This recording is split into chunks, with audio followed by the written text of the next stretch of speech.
Okay, so in this video, I'm going to show you how to create the table of your data and how to show your calculations. So you need to go to, actually first you want to click to the place where you want the table. Then you want to go to Insert Table, and you need to think about what size you want your table to be.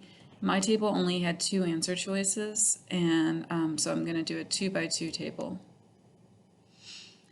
And I'm going to probably resize these in just a minute. My answer choices were yes and no.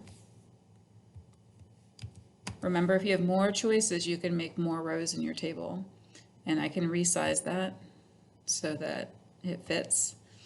And then I need to put how many people in my survey said yes and how many people said no.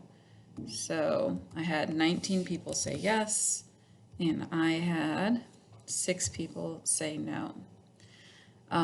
So the question that I had asked was, do you like ice cream? So where it says for my data, I just put the question.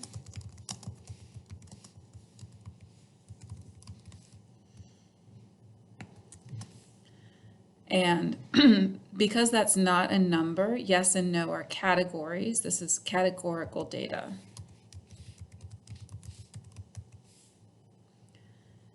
Okay.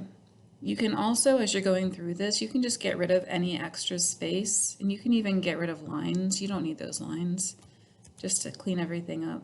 Definitely I don't need these lines here.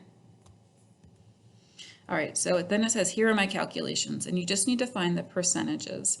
So for yes, 19 people said yes out of 25 people altogether. And so I need to just divide that on any calculator, and I'm going to get 0.76, which is the same as 76%. You can change a decimal to a percent by multiplying by 100, because it is percent per 100, or you can just move the decimal over 2 places. Then I'm going to do my no. So for no, it was 6 out of a total of 25.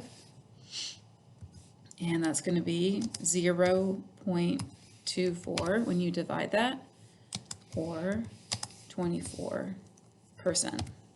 Now, when you do your pie chart later on, you should find that your percentages in your pie chart match up with your percentages that you found here.